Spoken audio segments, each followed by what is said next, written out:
No se lo tomen a mal, en Argentina cuando entran con banderas argentinas se les llaman la gente con trapos, las porras con trapos. Pero gracias por venir, por la alegría, por la algarabía, por la entrega, que Dios te bendiga. Buenos días, buenas tardes, buenas noches a la gente que se acaba de conectar. Según los usos horarios pueden que nos vean en diferentes momentos de la jornada, pero este es el día que ha hecho el Señor. Hemos cantado, hemos adorado, hemos estado en la presencia del Señor. Le hemos dado lo mejor que trajimos, nuestro vaso de alabastro quebrado, nuestro vaso de perfume quebrado, pero ahora es el momento en que Dios nos va a hablar. ¿Estamos listos para que Dios nos hable, sí o no? Como digo siempre, quienes tengan el celular los ponen en modo avión. Por favor, tengan a bien hacerlo o apáguenlo durante un tiempo para no distraer al resto. Si hay un papi o mami con algún chiquitito que se pone molesto, tenemos nuestro teatro familiar donde los pueden llevar a los chiquitos y allí miran el mensaje en pantalla mientras que los chiquitos juegan en ese playground y la pasan bien ahí. Obviamente esta es una fotografía, pero ya hay chiquitos ahí y hay varios papás que los llevaron para no distraer al resto. Dicho esto, voy a transmitirte lo que creo Dios me ha dicho que te diga. Y hoy quiero hablarte de una enfermedad pandémica mucho peor que el coronavirus, y que afecta a toda la humanidad. Parece que nos olvidamos del coronavirus o del COVID, pero ocurrió hace apenas 4 años atrás y este creo que es una enfermedad peor, insisto, pandémica, que de algún modo en realidad todos estamos afectados. Somos víctimas, somos portadores de ese patógeno que no es nuevo, es una singular cepa que es tan antigua como la misma humanidad, pero parece como que últimamente se ha propagado mucho. Lo bueno es que hay una manera práctica de detectar los síntomas de esta enfermedad y me gustaría hacerles el test, si me lo permiten. Ya que estamos acá, por la misma ofrenda que van a poner después, el test. No hace falta ni tener un seguro médico, pero para darte un diagnóstico certero, necesito que seas extremadamente y brutalmente sincero con la respuesta, que no es lo mismo que sinceramente bruto, sino brutalmente sincero. Y que seamos muy pragmáticos con la respuesta. No tienen que responder de manera pública, ni aquí ni en casa, pero sí en el corazón. Primera prueba. Supongamos, alguna vez hice este test, pero vuelvo a hacerlo porque siempre viene bien. Supongamos que apareces en una foto grupal, donde hay 8, 10, 12 personas y estás ahí en la foto grupal. ¿A quién buscas primero en la foto? ¿A dónde se dirigen tus ojos en la foto? Una foto de 12, estás en el medio, ¿a quién buscas primero? No tienen que responder verbalmente, pero lo puedo presentir. Segunda prueba, si saliste bien, ¿te gusta la foto? Tercera prueba, si eres el único que salió bien en la foto, los demás se ven espantosos, con los ojos cerrados, gordos, viscos, despeinados, con un perejil en el diente. ¿Te sigue gustando la foto? ¿Tú saliste bien? De hecho, si hasta piensas en postearla y te gusta mucho esa foto porque eres el que mejor se ve, eres uno de los casos más graves. Tendrían que entubarte. El diagnóstico es que sufres de egoísmo agudo. Egoísmo agudo. En realidad todos estamos contagiados de eso. En el test yo salí peor que ustedes. Yo me miro yo y ni sé quiénes están alrededor. Si salgo bien. Y es que de algún modo solemos ver la vida a través de nosotros mismos. Vamos por la vida filtrando todo a través de nuestro mini yo, nuestro mini mí. Por eso no es extraño que el apóstol Pablo escribiera en Filipenses 2:3, no hagan nada por egoísmo ni por vanidad, más bien con humildad. Y luego añade y dice, estimen, consideren a los demás como superiores a ustedes mismos, como gente de mayor rango, quien sea. Cada uno debe velar, dice Pablo, no solo por sus propios intereses, sino también por los intereses de los demás, por los intereses del resto. Entonces, en primera instancia, parece que como que el estándar que propone esta sugerencia de Pablo o mandato de Pablo o este mensaje es como un estándar imposible de alcanzar. Porque decimos, ¿en serio no puedo hacer nada? ¿No puedo hacer nada por mí mismo? ¿Nada por nosotros mismos? Eso incluye no comprarme un traje, un celular, un vestido nuevo. O sea, todo lo que hago está necesariamente teñido de egoísmo. Pero eso no es lo que quiere decir Pablo. La palabra que el apóstol usa para egoísmo en el original griego tiene la misma raíz que las palabras conflictos o contiendas. Él se refiere a una preocupación egoísta que lastima a los demás. O sea, una arrogancia divisoria. El egoísmo es obsesionarse con uno mismo, excluyendo a otros, hiriendo al resto del mundo. Entonces escucha las palabras que dice Santiago en Santiago capítulo 3, versículo 16. Él dice, porque donde hay celos y contención, hay una versión que dice rencillas, allí hay perturbación y toda obra perversa. Entonces el egoísmo está muy emparentado con los celos. Velar por nuestros intereses, eso es ser un buen administrador. Hay que velar por nuestros intereses. Pero hacerlo de manera que excluyamos al resto del mundo es egoísmo, no es ser buen administrador, es ser egoísta. El adverbio que usa Pablo es muy útil. Dice, cada uno debe velar no solo por sus propios intereses, sino también por los intereses de los demás. Entonces, ¿queremos tener éxito, que nos vaya bien? Sí, eso es noble.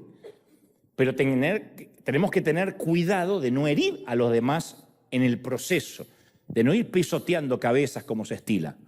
¿Queremos lucir bien? Sí, no hay problema. Solo que no hagamos que los demás luzcan mal. Eso es, en palabras simples, el egoísmo. Primera carta a los Corintios, capítulo 13, versículo 4, Pablo afirma, el amor no es jactancioso, no es orgulloso, o sea, no va en desmérito del resto. Y te cuento, en el inicio, una experiencia personal que refleja esto que te acabo de decir. Yo recuerdo que hace algunos meses atrás, varios, me dispuse a buscar a Dios toda una semana. No lo hago por lo general. Tengo un día específico para orar, para meditar, y aunque puedo estar orando durante toda la semana, literalmente nunca, o no nunca, sino pocas veces, o no lo hago con frecuencia, de dedicar toda una semana. Y yo quería dedicarme toda una semana para meditar, para orar, puesto que tenía en mente predicar un mensaje algo complejo, y cuando me toca esos mensajes que siento que van a ser un parteaguas, álgidos, no de exhortación necesariamente, pero cuando siento que es un punto de inflexión, tengo la urgencia o la necesidad de buscar a Dios de una manera más específica o más explícita. Y me dije, voy a comenzar a orar desde el lunes, pero entonces a media mañana del lunes me llega o me entra una llamada de mi contador y eso me cambió todo porque estábamos en tiempos de impuestos, de pagar impuestos, así que una pregunta llevó a la otra. La cosa es que me sacó de onda. Yo dije, no hay problema, porque todavía tengo el martes. Dije, arranco el martes está bien. El martes alguien de mi equipo me hizo acordar que tenía pautada un par de entrevistas que yo me había olvidado por completo y que no las podía cambiar de agenda. No era lo que yo tenía en mente para ese martes, pero bueno, yo dije, todavía tengo el miércoles.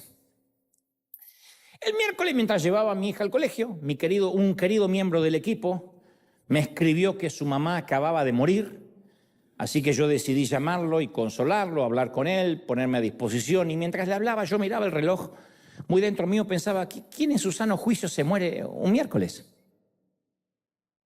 No, porque es el peor día para morirse, porque no es ni el inicio ni el fin de semana, y aparte es en el medio de mi semana devocional. Pero ¿qué le voy a decir? Se decidió morirse ese día. La cosa es que mientras que yo trataba de alentarlo, ya me di cuenta que no iba a poder orar, porque se me había pasado gran parte de la mañana, así que terminé de conducir hasta la oficina y ese día lo dediqué a adelantar algunos proyectos de trabajo. Todavía tenía el jueves, yo dije jueves, viernes, está bueno. Pero el jueves temprano me llama el productor de nuestra gira que estamos haciendo por el mundo, a ver si podíamos reunirnos vía Zoom para decidir alguna futura fecha que tenían que decidirse sí o sí ese día y no podía esperar. Me dijo, solo van a ser 10 minutos. Terminó siendo una reunión de 3 horas, porque el productor es un tipo hablador, muy retórico, así que hasta que fuera el punto, a mí me comió 3 horas. Estábamos en el Zoom, yo traté de mostrar signos de impaciencia con mi lenguaje corporal.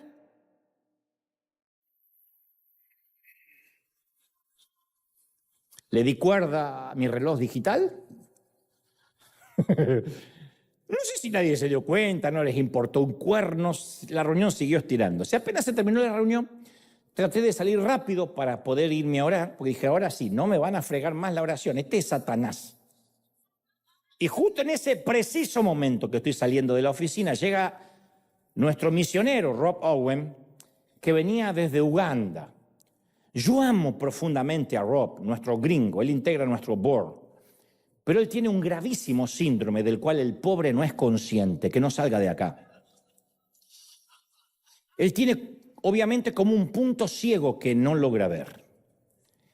Rob tiene el defecto de estar siempre de muy buen humor y con muchas ganas de conversar, pobrecito. Y yo tengo la cualidad de que mi humor es cambiante, con muchos altibajos. Y casi nunca tengo ganas de conversar. Es una cualidad. Y la primera vez que yo lo conocí a Owen, me invitó a almorzar, hace varios años. Dios sabe que no miento, tengo testigos. Nos sentamos a almorzar en un restaurante a la 1 de la tarde y nos levantamos de la mesa a las 6.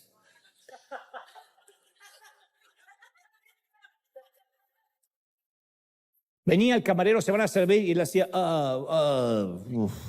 take it easy. Tardó 2 horas en ordenar, hablaba, lo agarraba el Espíritu Santo, porque tiene el defecto ese de que el Señor le habla todo el tiempo. Estaba comiendo, dejaba el plato, hacía y yo no puedo comer con gente tan espiritual, yo no puedo, estoy comiendo.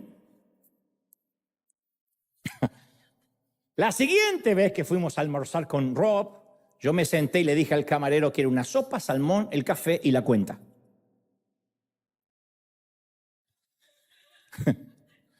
Él lo escuchó, se dio cuenta. Soup, salmon and chick.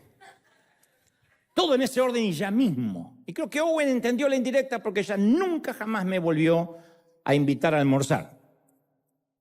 Volviendo a mi semana álgida, mi amigo conversador llegó desde Uganda y usó de la poca energía que me quedaba de ese jueves, porque él quería hablar y contarme. Yo tenía que dedicarme a las cosas del Señor y se me estaba interponiendo la gente en mi pragmatismo. Yo dije, otro jueves más. El viernes era mi último día para orar y preparar con tiempo mi mensaje, pero apenas me desperté tenía grabado un mensaje en mi celular de un pastor amigo que había tenido un serio problema con su hijo y me rogaba si era posible, es un pastor de Argentina, si era posible que habláramos un poco. Yo pensé, este hombre, este pastor, ¿entenderá cuál es mi llamado? ¿No se da cuenta cuál es mi lugar en la historia? Hay almas hambrientas que necesitan mi mensaje. Mentes extenuadas esperan mis predicaciones. Los mismos ángeles hacen fila los domingos para sentarse en los primeros asientos de River. Y este amigo me viene a hablar de sus problemas terrenales. Entonces mi planificación de la semana no estaba saliendo como yo esperaba y yo estaba disgustado, iracundo. El pequeño Dante se había hecho tan grande que yo era incapaz de ver a nadie más. Y Dios había decidido cambiarlo todo. A las 12 del mediodía del sábado, 120 horas más tarde de lo que me propuse hacer mi devocional, abrí la Biblia y encontré estas palabras: no hagan nada por egoísmo o vanidad, más bien con humildad consideren a los demás como superiores a ustedes mismos. Cada uno debe velar no solo por sus propios intereses, sino por los intereses de los demás. Y yo me sentí muy avergonzado que con tantos años en los negocios del reino, de tanto en tanto, olvido que no se trata de mí, de mi ego, de mi egoísmo, sino de servir a los demás. Y yo me comporté tan canalla, tan torpe, que yo pensé que todo eso eran interrupciones, a pesar de que pude consolar a alguien por la partida de su mamá, escuchar el reporte misionero de alguien de nuestra planta, no sé, hablar sobre una gira que va a bendecir a un montón de gente. Yo interpreté como que todo eso invadía mi enfoque, mi pragmatismo, y el ego de pronto no me dejó ver de qué se trataba la misión, cuál era mi llamado. Jesús lanzó una descarga contra los que a veces se creen que tienen un rango alto en la iglesia o se creen los tapones del océano, que esto no es un patrimonio solo de los argentinos, ¿eh? Hay muchos mexicanos, salvadoreños y chapines agrandados. Porque Jesús sabía que los grandes egos también crecen en las iglesias pequeñas y siempre están tratando de ocupar el primer lugar. Entonces Jesús les hablaba directo a quienes estaban en el tope de la escalera espiritual o de la escalera religiosa y lucían túnicas, títulos, joyas, asientos asignados. Y en Mateo 23:5 Jesús le dijo: antes hacen todas sus obras para ser vistos por los hombres. Ensanchan sus filacterias, extienden los flecos de sus mantos, eso era literal. Extienden los flecos de los mantos, aman los primeros asientos de las iglesias, las primeras sillas de las sinagogas, las salutaciones en las plazas, adoran que los hombres le digan rabí, rabí. Yo creo que ese sermón nadie aplaudió, nadie dijo amén, porque Jesús no lo toleraba, es más, aborrecía esa actitud. Y a los líderes religiosos de Israel los llamó hipócritas, sepulcros pintados, víboras, serpientes. O sea, el Señor no se iba por las ramas, no se andaba con eufemismos. Los acusó de robarle a las viudas, de timar a los humildes y, para decirlo sin rodeos, de adorarse a sí mismos. Ustedes se adoran a sí mismos. Y esos mismos líderes se enfocaban mucho en las apariencias, amaban sus túnicas de Neiman Marcus, amaban que los demás los admiraran. Y Jesús tenía la capacidad de verlos y él no tenía necesidad de apariencias. Jesús no estimó ser igual a Dios como cosa a que aferrarse, dice la Escritura. Y le decía: ustedes serán grandes en mi presencia cuando demuestren una vida de servicio a los más pequeños. Ustedes serán grandes en mi presencia cuando sirvan, honren y respeten a los más pequeños de los pequeños. Y él hablaba de visitar a los que están en prisión sin hacer un juicio de valores. ¿Por qué son delincuentes y por qué están en prisión? Él no dijo: visiten a los inocentes que están en prisión. Vayan a visitar a los que están en la cárcel. Invitó a los huérfanos, a las viudas, a los banquetes, cuidar a los ancianos, a los ciegos, a los enfermos. Él fue el hombre, Jesús fue el más anticultural que jamás vivió sobre la faz de la tierra. Se rebeló contra el sistema mismo del globo, el sistema del planeta. ¿Y qué es lo que nos mueve hoy el piso? Que Jesús nos pide que seamos tan anticulturales, tan subversivos como Él. Dijo: sabrán de ustedes, sabrán que son mis seguidores si se aman unos a otros. No mencionó sana doctrina y no la estoy desmereciendo, pero no dijo: los reconocerán por el largo de la falda de las mujeres, los reconocerán porque llevan una Biblia bajo el brazo, los reconocerán porque cantan las canciones de Miel San Marcos. Y Filipenses 2:3 afirma: estimando cada uno a los demás como superiores a sí mismo. Claro, porque es lógico. ¿Cómo puedo yo amar a otros si tengo los ojos fijos en mí, como me pasó esta semana? Que es uno de los tantos ejemplos, no es la única vez que me equivoqué de esa forma, es uno de los tantos ejemplos. A veces mi enfoque puede ser muy positivo para mi asignación, pero muy egoísta para quienes me rodeen. Se puede ver como egoísmo, vivir ensimismado en mi propio mundo. Claro, ¿cómo puedo incluso enfocarme en Dios si estoy enfocado en mi propio planeta? Dicho esto, ¿qué solución ofrece Dios para los sistemas humanos de jerarquías? ¿Qué solución? Él ofrece un cambio de dirección. En un mundo de movilidad ascendente, Él ofrece que empecemos a descender, ir hacia abajo en lugar de ir hacia arriba, que no es una invitación que abunde en nuestros templos. Es muy difícil que al final de un servicio, de un congreso, el orador diga, los invito a rebajarse. Siempre es a subir, a empoderarse. En nuestro acervo cultural, descenso es una palabra reservada para los fracasados, para los perdedores. De hecho, es una de las palabras que se usa en el fútbol para los peores equipos. Se fueron al descenso. Se fueron de la A, se fueron a la B, a la C, a la Z. Y además tiene la implicancia descenso, que es lo contrario a ascenso. Están las antípodas. Y la palabra ascenso, en nuestra sociedad es una palabra adorada, venerada. ¿Quién no quiere un ascenso? Ascenso de piso, ascenso de trabajo, de empleo, de lo que sea, de título. Es una palabra reservada para los ganadores, para los héroes, clase alta. Nunca Forbes va a ser la lista de los 100 más pobres. Siempre son los 100 más ricos. Ascenso de jerarquía, elevar nuestro potencial, subir otro peldaño. Las librerías pululan de estos títulos. Suba un peldaño más.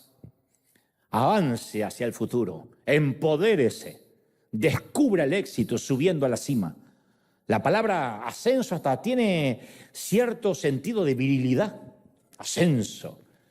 Nos dicen que hay que subir contra la ley de gravedad, contra las desventajas o contra cualquier otra cosa que se nos interponga. Uno asciende a la fama, al dinero, al foco de atención, al poder, al bienestar, al placer.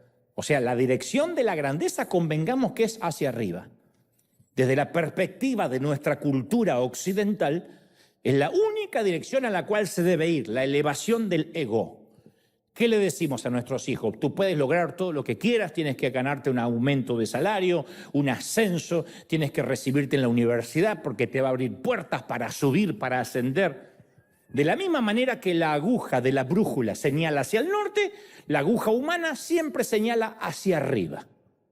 Haz lo que sea necesario para conquistar la ley de gravedad. Todo, hasta el físico.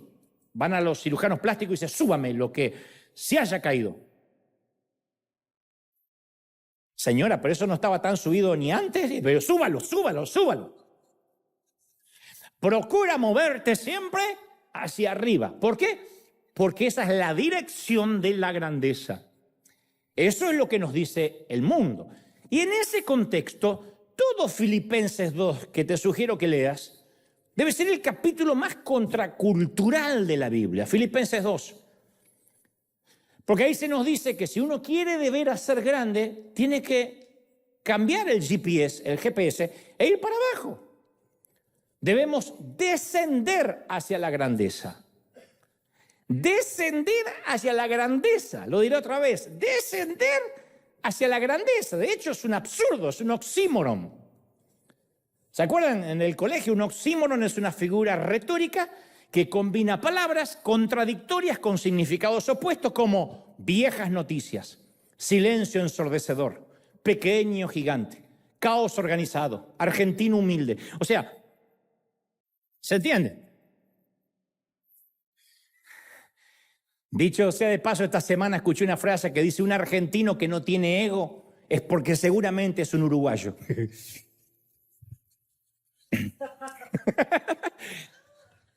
No, descender hacia la grandeza también es una paradoja. El año pasado yo fui invitado a la asunción del segundo mandato de Nayib Bukele en El Salvador y me asignaron el mismo hotel en el cual se hospedaban los mandatarios y las celebridades. Yo pensé que iba a ir a otro hotel, pero no, o un hotel más espiritual. Pero no, me mandaron a ese. Nada, ya estaba feliz. En algún punto me sentí especial, porque dije, ¿a qué hotel? Al que van todos los presidentes invitados a la asunción de Bukele.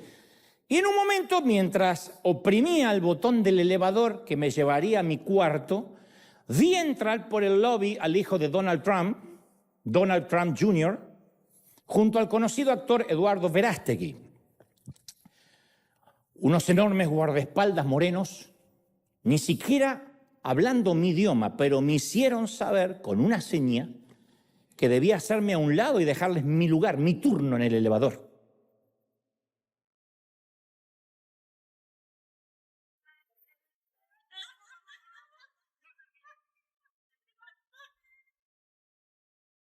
A Donald Trump Jr. y Eduardo no son de los que pueden esperar un elevador. Supongo que hay gente de esos niveles. Así que me aplastaron contra la pared con una mano del moreno acá del guardaespaldas que apretaba mi pecho y yo de manera voluntaria y humilde lo dejé subir primero. Cuando pasaron por mi lado, ambos me saludaron amablemente, pero usurparon mi turno en el elevador. Luego que ellos subieron, dije, bueno, es una prueba de humildad para mi carácter. Volví a oprimir mi botón del elevador y sentí otro tumulto en el lobby, y esta vez quien llegaba era el presidente argentino Javier Milei. Hasta ahí llegó mi humildad y mi paciencia. Dije, ya está, no voy a estar haciendo pruebas de humildad toda la noche. Así que miré al guardaespaldas argentino, que sí hablaba mi idioma. Dije, yo voy a subir primero a mi cuarto, porque si no le van a tener mañana que pedir a Maldonado que bendiga a Bukele.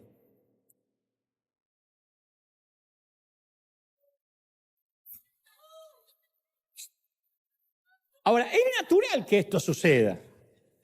Al día siguiente estaba ahí en el salón presidencial y vi llegar uno por uno con una música especial a todos los mandatarios invitados. Y cuando entró el rey Felipe VI de España, todos se subyugaron de manera instintiva, y yo también, porque de hecho apenas terminé mi oración por Bukele, el rey se me acercó y él miró hacia abajo así, yo tuve que mirar hacia arriba porque el tipo es así, yo lo vi como el doble es el profesor Girafales de España.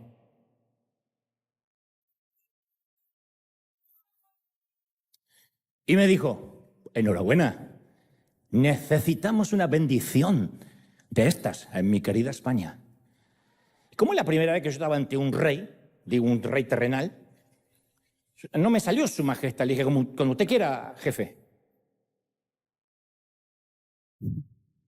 Jefe. Después me dijeron, el protocolo es su majestad, no me sale. Le dije, cuando usted quiera, jefe. Y hice así como... Ahora, es natural que les debamos respeto. Cuando el presidente de la compañía pide algo, lo consigue porque es el presidente o el CEO. Cuando la superestrella o el rockstar se acerca a nosotros, lo tratamos inmediatamente con preferencia, reflexivamente. Los camareros nunca le dicen a Tom Cruise, a Messi o a Taylor Swift que no hay mesas disponibles, nunca.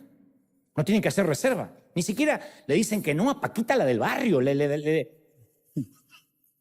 ¡Rata de dos patas!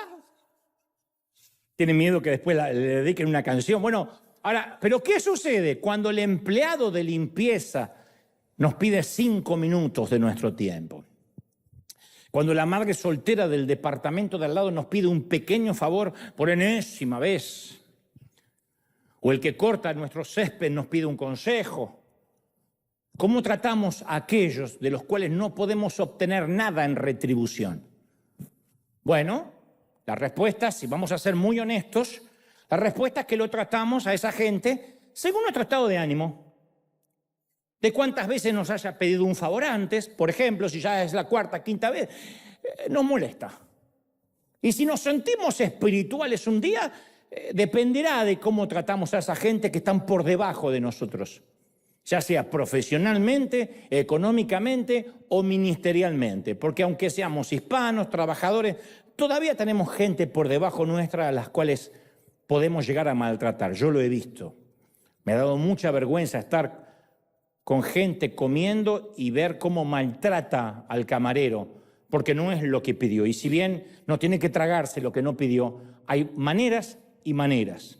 Hay formas y formas, pero la mirada despectiva, las maneras de hablar que yo he visto en algunos, me asustó. Ahí me di cuenta que el honor es opcional. que mostramos interés solo si nos conviene o los admiramos. Y Filipenses establece claramente que descender significa degradación, anonimato, servidumbre, disminución, reducción, pérdida y muerte. Eso es descender. Ni la mejor agencia publicitaria podría encontrar un lema o un eslogan para difundir el mensaje de descender. Imagínate en la televisión, desciende hasta lo más bajo, piérdelo todo. No hay forma de que eso sea vendible o redituable. No hay marketing que resista eso. Y muchos cristianos hoy a veces confundimos la fe con una lista de deseos egoístas y llegamos a la iglesia para empoderarnos, para ver si subimos, si sacamos el campeón que hay dentro nuestro. Es más, ¿cuántos de nosotros hemos menguado o disminuido en los últimos meses de manera adrede para que la causa de Cristo pueda avanzar? Descender es la única manera para llegar a ser grande delante de los ojos de Dios. Y descender no es una de las opciones, es la opción. La Biblia dice claramente que Jesús descendió al mundo y descendió desde la mismísima cumbre. Y una vez que comenzó la vida en la tierra, Jesús nunca dejó de descender. Siendo el omnipotente, lloró. Siendo dueño de todas las cosas, no tenía hogar. Siendo el rey de reyes, vino a ser un siervo. Siendo el origen de la verdad, fue declarado culpable de mentira y de blasfemia. Siendo el creador, fue escupido por sus criaturas. Siendo el dador de la vida, fue crucificado en una cruz. Entonces Cristo violó todos los principios del sistema mundanal. El más alto vino a servir a los más bajos. Aquel que poseía todas las cosas se convirtió en nada, literalmente. Y mientras que otros trataban de ascender, él descendía. Él cambió un castillo sin manchas por un establo mugriento. Cambió la alabanza de los ángeles por la compañía de asesinos. El que podía sostener al universo con sus manos, en la palma de su mano, renunció a eso para flotar en la placenta del vientre de una muchacha. Ahora, si fueras Dios, ¿dormirías sobre paja? ¿Te alimentarías del seno de una mujer y dejarías que te envolvieran en pañales? ¿Cuántas veces nosotros subimos un poquito el estatus social o económico y ya decimos, no, yo en turista ya no viajo más? O no, yo en ese barrio lleno de hispanos no puedo estar. Pero si eres hispano, sí, por eso, no. Quiero irme a un lugar donde haya gringos. Para fregar el barrio gringo, porque no sé para qué queremos ir. ¿Harías eso? Cristo lo hizo. Si supieras que ellos a quienes amas se van a reír en tu cara, ¿te seguirías preocupando por ellos? Porque hay que lavarle los pies a Judas, sabiendo de que Judas, después, esos mismos pies van a estar en el patio de Caifás traicionándote. O que todos esos pies van a escapar como ratas. Si supieras que todas las lenguas que creaste se van a reír de ti, las bocas que creaste te van a escupir, las manos que hiciste te van a crucificar, ¿las habrías creado? Entonces se humilló a sí mismo Cristo, sí, pero pasó de dar órdenes a los ángeles a dormir sobre paja, de sostener las estrellas a tomarle el dedo a María. La palma que sostenía el universo recibió el clavo de un soldado de Roma. ¿Por qué? Porque eso es lo que hace el amor. Anteponer el amado. Nuestra alma fue más importante que su sangre. Nuestra vida eterna más importante que su vida terrenal. Nuestro lugar en el cielo más importante para él que su lugar en el cielo. Así que renunció a su lugar para que tuviéramos el nuestro. ¿No es fascinante? ¿No es fascinante? A mí me vuela la cabeza. Entonces, abajo conduce hacia arriba. Y Filipenses 2:5 nos dice que nuestra actitud debería ser la misma que Jesús. No nos pide que nos dejemos crucificar, pero que al menos no pisoteemos a los que están abajo.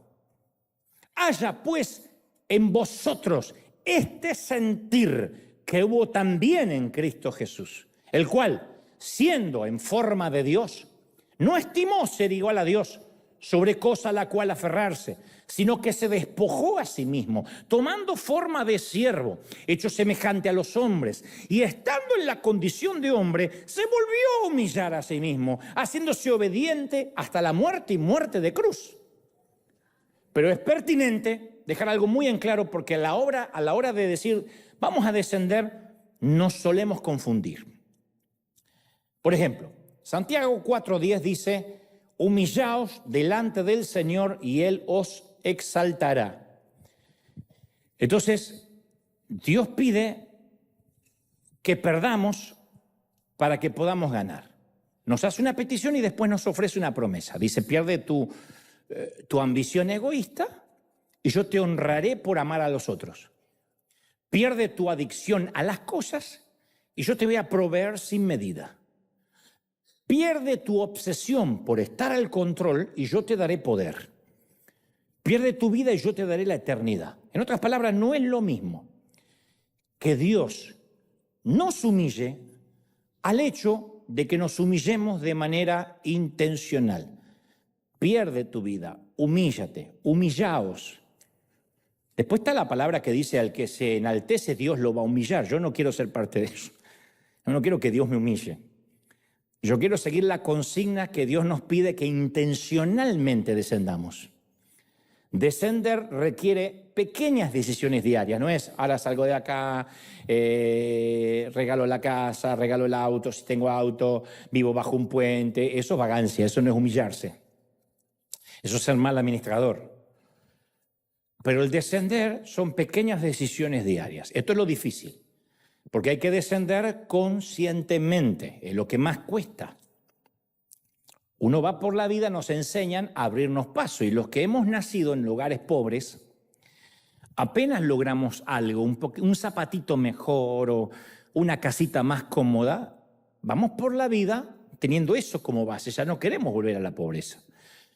Descender no tiene que ver con economía necesariamente. Lo que trato de decir es que cuando uno tiene cierto nivel espiritual, ministerial, económico, uno ya no quiere volver a la chusma, retroceder. Está bien, porque uno sufrió mucho y uno no quiere eso ni para uno ni para sus hijos. Pero descender es principalmente un asunto de actitud.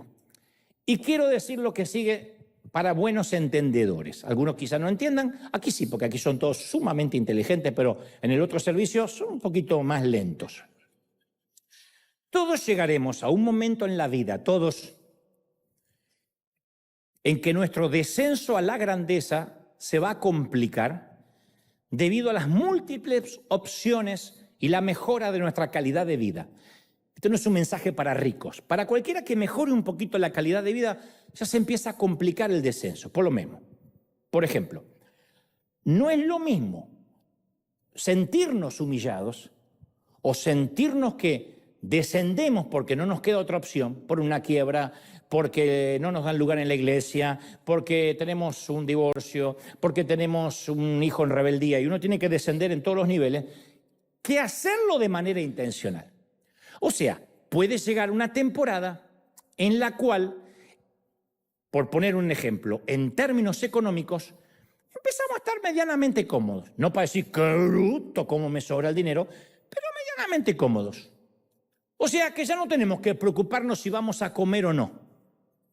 Y hasta voy más allá. Debe haber gente que va al mercado y ya no se fija los precios. Compra lo que necesita porque sabe que tiene resto y si no, mete la tarjeta.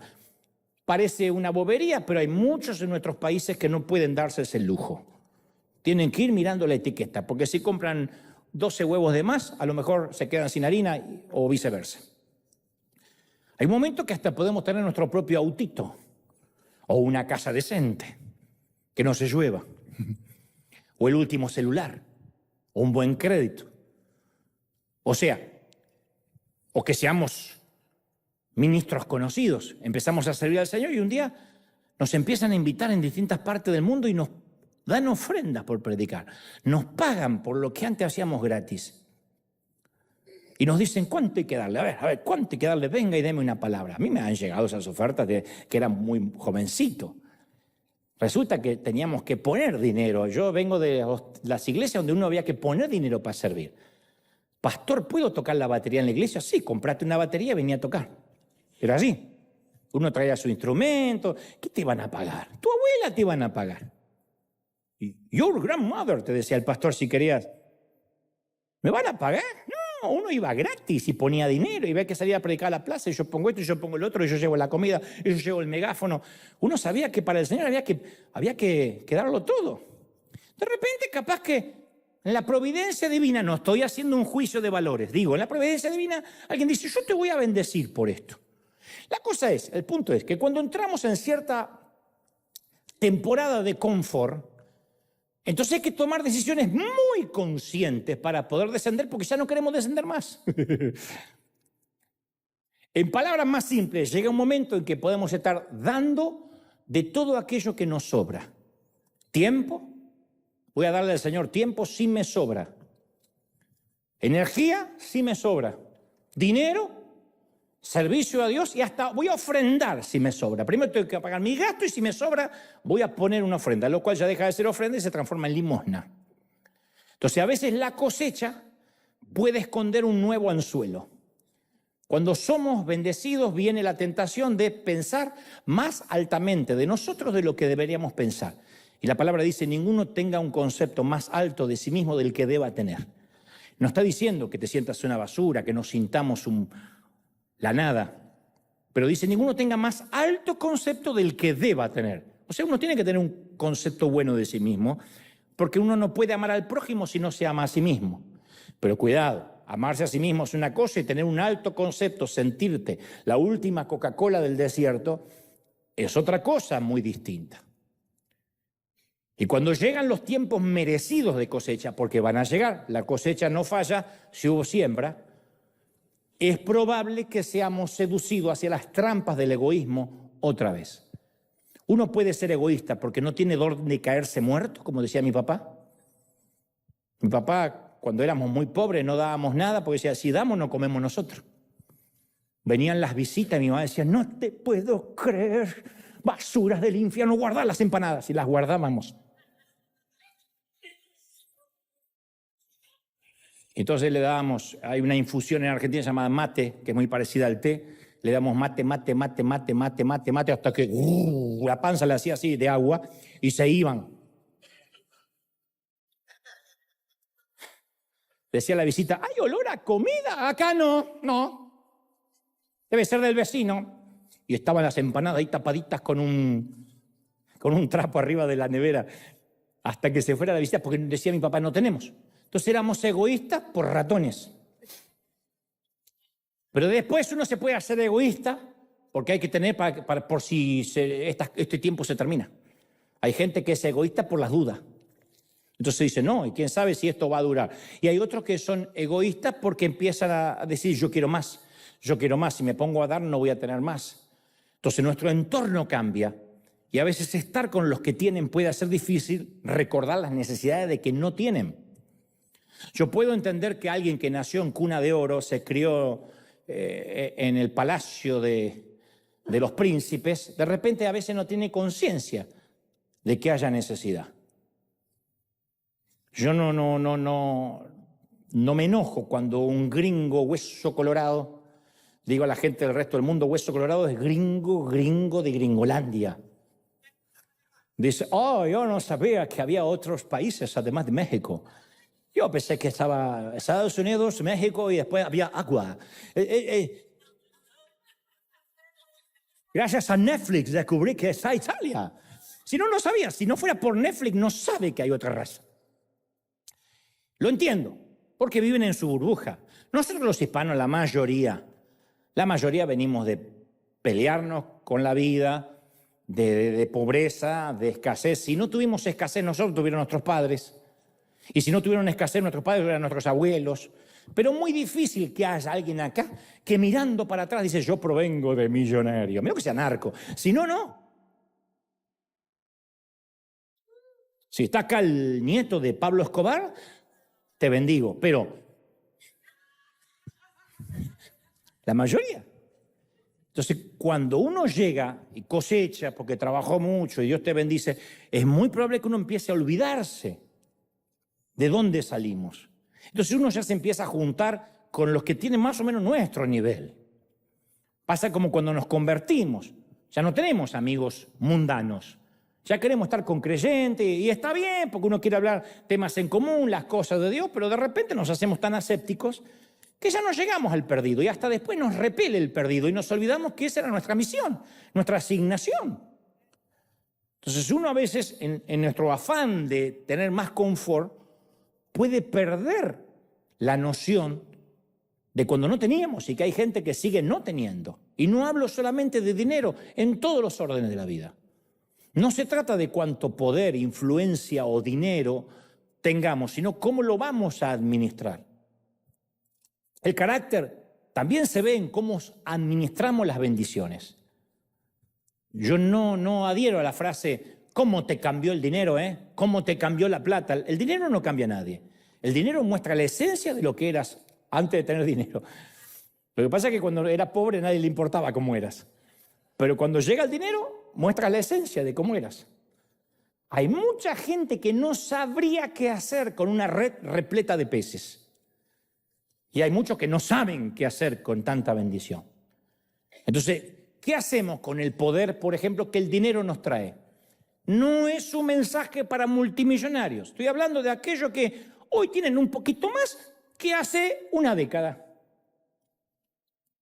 Nuestro dinero es un medio que Dios utiliza para impulsar sus propósitos sobre la tierra. Cuando alguien dice Dios no necesita dinero, sí, pero nosotros sí necesitamos el dinero, porque si no, no podemos predicar, no podemos sostener los orfanatos, no podemos construir escuelas. Esto lo sabe cualquiera que va al mercado y dice, quiero pagar con sentimiento. ¿Con qué va a pagar, señora? Con el poder de Dios. Te sacan a patada. El dinero es una herramienta. Él usa a su gente para distribuir sus recursos y a que nos hagamos cargo de las necesidades de esta tierra. Entonces es natural que Dios busque a aquellos que saben administrar con sabiduría según sus principios. Porque es sorprendente cómo le pedimos a Dios que nos dé algo extra y cuando llega ese extra a nuestras manos, no somos fieles en hacer lo que Dios quiere que hagamos con ese extra, nos olvidamos. Entonces, ¿por qué Dios va a seguir bendiciéndonos de manera extra si no somos fieles con lo que Él nos da? Lucas 16:11 es muy claro. Por tanto, si no habéis sido fieles con el uso de las riquezas injustas, ¿cómo Dios va a confiarte las riquezas verdaderas? Entonces, la administración personal, la cual no me voy a meter, pero el Señor sí se mete, grafica nuestro estado espiritual. Según en cómo malgastamos, en lo que gastamos, muestra, es un diagnóstico de cómo está nuestra fidelidad con Dios. Porque Él no nos va a dar riquezas verdaderas y las riquezas injustas no las sabemos administrar. Pero yo quiero regresar al tema del egoísmo porque esto es tema para otro mensaje, lo que acabo de decir. La semana pasada yo te conté la historia de Saúl y David. Saúl estaba siempre más preocupado por su propia reputación que por la de Dios. Solo ese factor diferenciante es el motivo por el cual el destino de ambos tomaron caminos divergentes, Saúl y David. Saúl fue el rey más inseguro de las Escrituras, un pésimo administrador de las riquezas injustas. Y esa inseguridad no solo socavó su integridad, sino que también lo alejó de su propósito, lo alejó de su destino. Hay dos versículos que presentan dos momentos decisivos en la vida de Saúl.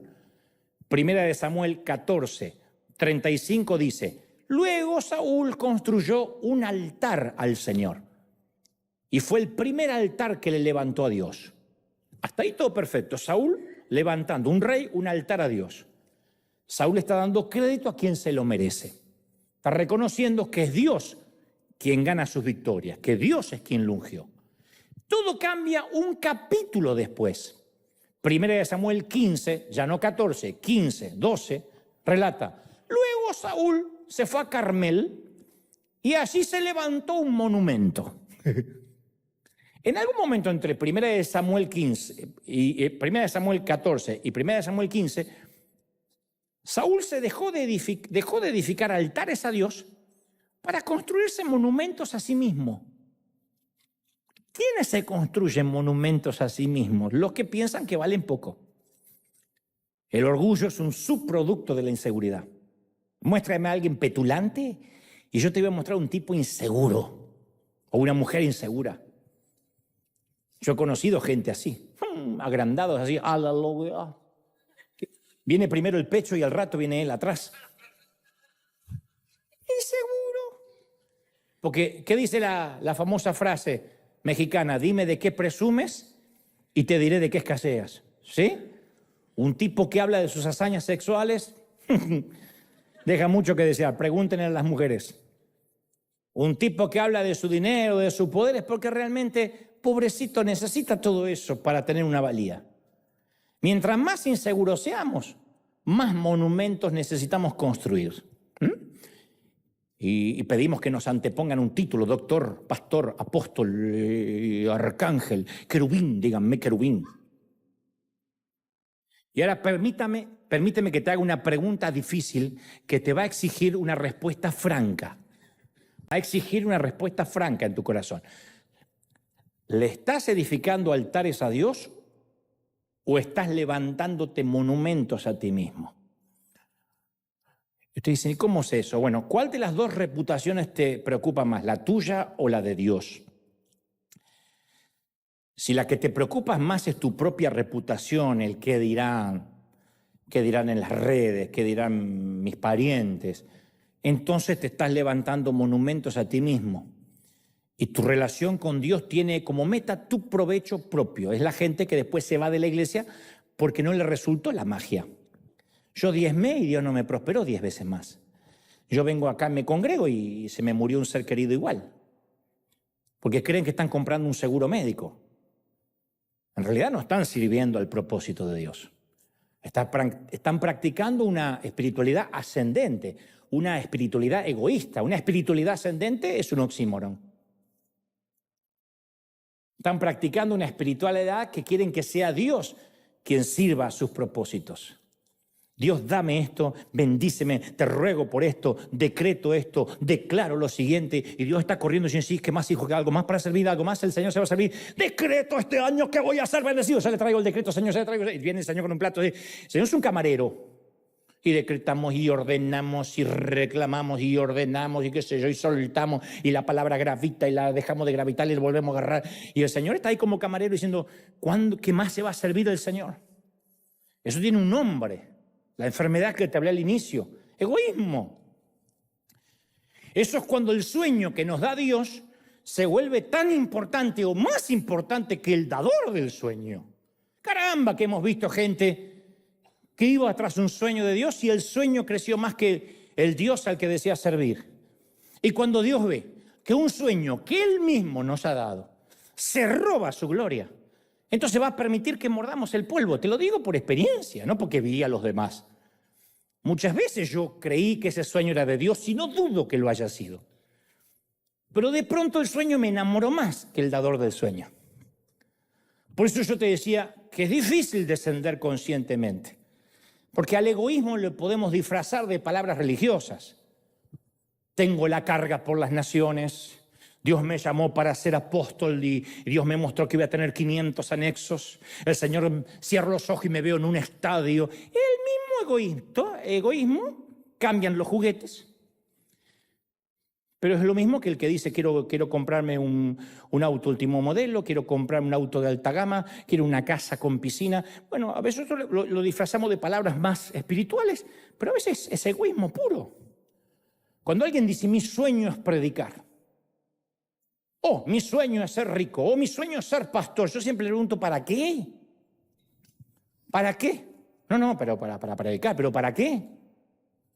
Porque el cristianismo en su forma más pura no está enfocada en nuestra satisfacción, en nuestros sueños. No somos un multinivel, gente, no somos ni Amway ni Herbalife. No lo somos. No buscamos estar en la cima de la pirámide. Venimos acá para estar debajo de la pirámide y servir a los demás. ¿Vamos a servir, sí o no?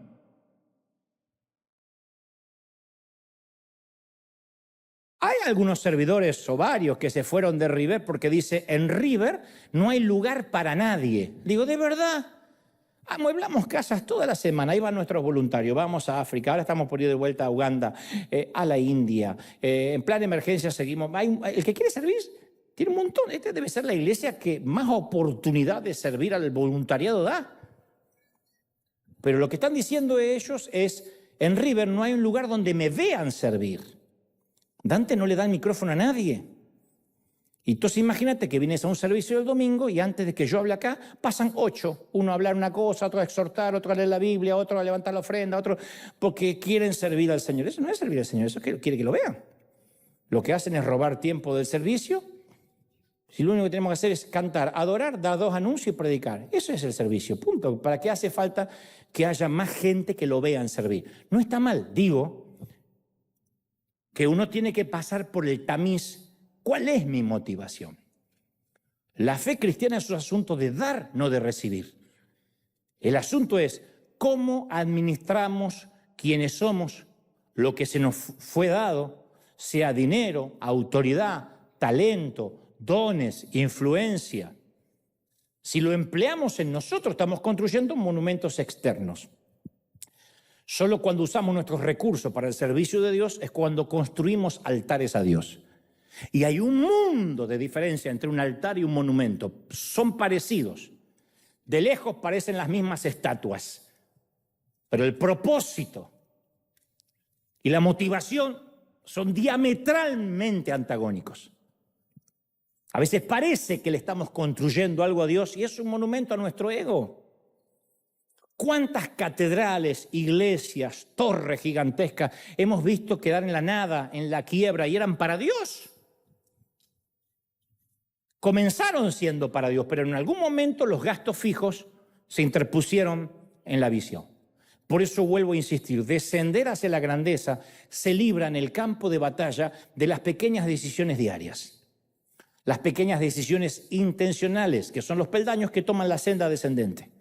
¿Cuesta? Horrores cuesta. Yo nunca me atrevería a exhortarte ni a decirte así es como se hace. De hecho, me puse de ejemplo de lo canalla que he sido, tratando de orar a Dios toda la semana y no viendo la necesidad de la gente. ¿Cuesta mucho descender? Cuesta. Porque nuestra naturaleza humana es ser egoísta. ¿Qué gano yo? ¿Qué gano yo con esto? ¿Qué me dan? Y cuando uno tiene el qué gano yo, qué me dan, y tiene esa mente socialista, me ha pasado mucho cuando hacemos la gira. Nosotros hemos mandado $44 millones al mundo desde el 2020 hasta la fecha. Es mucho dinero. Acá estamos hablando de un promedio de 10 o 12 millones por año. Nunca se ha cobrado una entrada para entrar a River. La ofrenda está afuera. Nunca pasamos, o sea, hace años que no pasamos un recipiente para que la gente ofrende. Va y busca las urnas que están afuera si quiere ofrendar. Sin embargo, yo hago salud. Sin embargo, yo. Y se lleva el pulmón cuando se va, ¿eh? Sin embargo, yo hago una gira, que es parte de mi trabajo, que además donamos todo lo que se va a recaudar en la gira, en este caso Argentina, y la gente dice, ¿cómo cobra lo que le fue dado de gracia? Porque lo tiene que dar, porque se lo recibió gratis. Yo digo, yo doy de gracia lo que me dieron de gracia, la palabra. Pero el teatro no me lo dan de gracia, el avión no me lo dan de gracia, el hotel no me lo dan de gracia, la comida no me la dan de gracia. Pero hay gente que no lo puede entender porque cree que todo tiene que ser gratis. Entonces yo voy a la iglesia y ¿qué me dan? Porque hay otra congregación que me dan Starbucks. Gratis, de verdad. Entonces, bueno, pero lo bueno de esto es que uno sigue leyendo Filipenses en la vida. Y en la vida, tanto en Filipenses como en la vida, hay un giro curioso. A mí me sorprende porque a continuación del versículo 8 del capítulo 2, el autor declara, por eso, porque se humilló, Dios exaltó a Cristo hasta lo sumo. Digo que es un giro curioso porque al entregarse uno completamente, sin ninguna ambición egoísta, recibe todas las cosas que recibió Jesús. A los cristianos se les promete gozo, recompensa de Dios cuando se entregan plenamente a sí mismos en amor incondicional hacia otros. O sea que hacia abajo, esos pasos que nos alejan del egoísmo misteriosamente se convierten hacia arriba. Las implicaciones son asombrosas. ¿Qué sucedería si en nuestro mundo comercial, por lo menos donde estemos involucrados nosotros, si todos en la compañía donde trabajamos trataran a los demás como un VIP, aunque esté por debajo nuestro? ¿Qué sucedería si los ejecutivos trataran a los empleados de la oficina de igual manera y no hicieran distinción entre quién gana más y quién gana menos? ¿Qué sucedería si los presidentes mostraran honor y respeto a los conserjes nocturnos, a quienes hacen la limpieza? Si le preguntáramos el nombre nada más, a que a veces pasamos por arriba cuando vamos al baño en un aeropuerto, en un sitio público, si le preguntamos el nombre al que está ahí esperando que salgamos para reponer el papel higiénico y limpiar lo que hicimos. Imaginemos un sistema político en donde los políticos se preocuparan realmente, no estando en campaña proselitista, cuando ya son presidentes, se preocuparan realmente por quienes gobiernan, por quienes no tienen para comer. ¿Qué sucedería si nuestro sistema educativo, todos los maestros trabajaran por el bienestar de los estudiantes para que aprendieran, no solo para que repitieran de memoria? Imagínate el impacto que pudiéramos lograr si todo el mundo practicara un trato preferencial para todo el mundo por 24 horas, una purga de 24 horas. Si se hiciera un día, así como Thanksgiving, como Halloween, un día entero donde todo el mundo tiene que tratar con quien se cruza como superior a sí mismo. Así haría el mundo, en 24 horas. Imagina lo que ocurriría en las iglesias. Y que la mujer que entra vestida de manera inapropiada o indecorosa fuera tratada como una sierva del Señor. O entra el muchacho dark, llena de tatuajes y aretes, y recibe la misma honra que el hijo del pastor. Un día que cumpliéramos lo que el Señor nos pidió que cumplamos toda la vida. Lo que sería el mundo. Que las alfombras rojas no fueran solo para las estrellas de Hollywood, sino para cualquier transeúnte. Pero eso nunca va a suceder, al menos que lo hagamos suceder. Porque aquí el error puede ser, vamos a orar por eso. No, no hay que orar por eso. Hay cosas por las que no hay que orar. El que no trabaja, que no coma, mijo. Voy a orar para conseguir trabajo, pero hay que salir a buscarlo. No se ora en vez de honrar, no se ora en vez de trabajar, y no se ora en vez de tratar al otro como si fuera superior a mí mismo. Porque de aquí puede devenir, vamos a poner una campaña de oración para que todo el mundo ame. No, esto hay que salir y amar, no hay que orar. Dios va a decirnos, porque estás orando por lo que ya está escrito, hay que obedecer. Entonces es fácil decir, voy a comenzar cuando tenga más tiempo, o después que solucione mis problemas. O voy a comenzar a amar cuando vea a otros que hacen lo mismo. Pero el amor no funciona con excusas. El cambio ocurre con acciones voluntarias, intencionales, arbitrarias. Pero hay que tener en cuenta que esa conducta revolucionaria va a tener un costo, River. Uno no se puede oponer tenazmente a algo tan poderoso como el egoísmo, que está institucionalizado sin que haya resistencia. Habrá resistencia. Habla en contra del egoísmo y tendrá gente muy enojada, como los religiosos que llevaron a Jesús a la cruz. Cualquiera que ame realmente aprenderá del dolor, del rechazo, del odio y de la ira. Pablo aprendió eso, el apóstol. Pagó un alto precio por ser el autor de las palabras que hoy hablamos. Durante el transcurso de su vida, Pablo fue golpeado, azotado, encarcelado, abandonado, traicionado y finalmente martirizado. Consideremos la vida de Jesucristo, vaciándose a sí mismo de su derecho divino. Humildemente, insisto, descendió a la tierra. Con cada respiración, cada palabra, cada acción, desafió la ley del egoísmo, la desafió. Amó incondicionalmente a la prostituta, la que tenía 5 maridos y un amante, al cobrador de impuestos. ¿Cómo terminó? En la cumbre, pero en la cumbre de una colina, fuera de Jerusalén, odiado por la élite, crucificado por un sistema que él vino a destruir, con un letrero raído colocado sobre su cabeza ensangrentada que decía, ¡ja, ja, rey de los judíos! Eso es lo que eres. Hasta ahí lo llevó el amor. Jesús señaló el gorrión, el pájaro menos valioso de su tiempo, y dijo, ¿no se venden 5 gorriones por 2 moneditas? Sin embargo, Dios no se olvida de ninguno de ellos. Y asimismo sucede con ustedes. Aún los cabellos de vuestra cabeza están contados.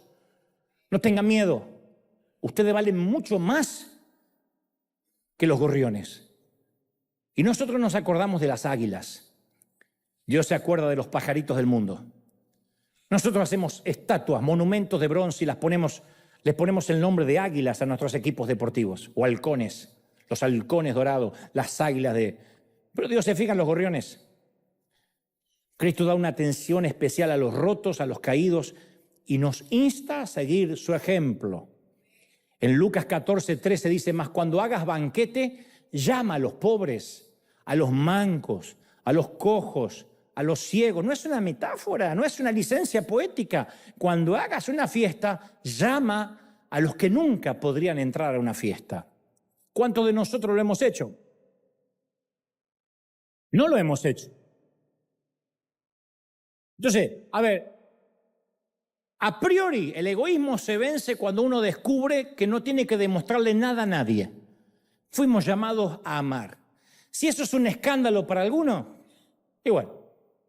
Si nos van a tildar de ecuménicos, liberales, porque decidimos amar, bueno, es el mandato que yo entiendo que el Señor nos da. Él no me puso ni de juez, no me puso de cónsul para decidir quién va al infierno y quién va al cielo. Él me dijo que yo tengo que amar. Uno no se puede equivocar amando. Como digo siempre, no llegaremos a las puertas del cielo y el Señor nos dirá, uy, amaste más que yo, así que al infierno, nunca. Y cuando uno vive sin egoísmo, Dios le va a demostrar a los demás quiénes somos nosotros. La mayor de las libertades consiste en darnos cuenta de que no le tenemos que demostrar nada a nadie, solo a Dios. Esa es la mayor libertad. La verdad nos hará libres, pero de las cosas que nos hace libre a priori es de no querer ni necesitar demostrarle nada a nadie. Entonces tal vez sea la hora de dejar de seguir atribuyéndonos los méritos para también dejar de atribuirnos las culpas. Tal vez sea la hora de dejar de tratar de demostrarle a la gente lo que valemos y que se lo demostremos a Dios. Tal vez sea la hora de dejar de levantar monumentos para edificarles altares a nuestro Dios. Vamos a darle un aplauso caluroso al Señor de señores. ¡Aleluya! ¿Sí o no?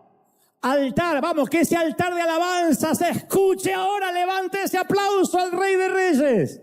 ¡Bendito! Vamos a dar un aplauso grande al Señor. Levantemos un altar al Señor de señores. Al Rey de Reyes, te exaltamos.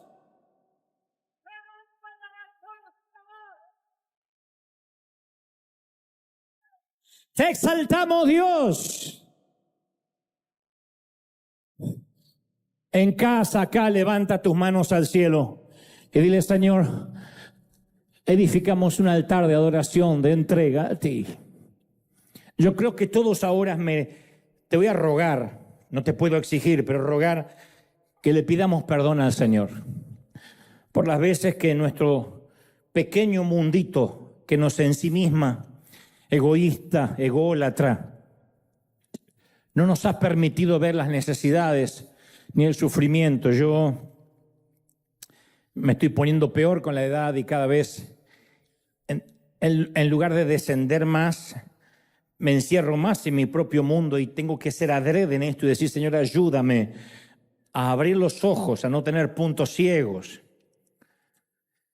Ese pequeño mundo que uno se hace de sus proyectos, de los sueños, de lo que debe hacer, hace que a veces olvidemos que se trata de Dios, que por eso estamos en los negocios del reino. Levanta tu mano y pide dirección al Señor. Querido pastor que estás mirándome, querido consiervo, a lo mejor somatizaste con tu cuerpo. Te enfermaste y dices, me enfermó la iglesia, me enfermó el ministerio, necesito un descanso. Pero a lo mejor, sin querer, olvidaste que no es tu iglesia, que es la iglesia de Cristo. Yo no me hago cargo ni de los fracasos ni de los éxitos Como no me llevo la gloria, tampoco me llevo las culpas. Si me preocupo porque las cosas salen mal, entonces es porque me enorgullezco cuando salen bien. Y te entiendo, como líder le cuesta mucho apartarse de eso. Y ser apenas un árbitro o un espectador. Es más, la iglesia no es nuestra. Y confundimos responsabilidad con mesianismo. Y hay momentos que Dios nos aparta y nos dice, no tienes nada que ver. Muchos llegarán enfermos a la eternidad, o sea, morirán enfermos y llegarán a la eternidad y le preguntarán al Señor ¿por qué? Y el Señor les dirá, porque te llevaste una carga que no te correspondía. Nosotros los hombres no morimos por nadie en la cruz, no pagamos con nuestra sangre el precio de nada. Y a veces nos volvemos mesiánicos y decimos, eso es carga pastoral. No, eso es egoísmo, es orgullo. Y todos los días ese pequeño orgullo quiere resucitar. Ojalá hubiese un día en que decimos, maté mi orgullo y lo enterré para siempre. O estará allí como parte de nuestra humanidad caída hasta el día en que estemos glorificados en gloria. Y ese orgullo debe ser cincelado todos los días.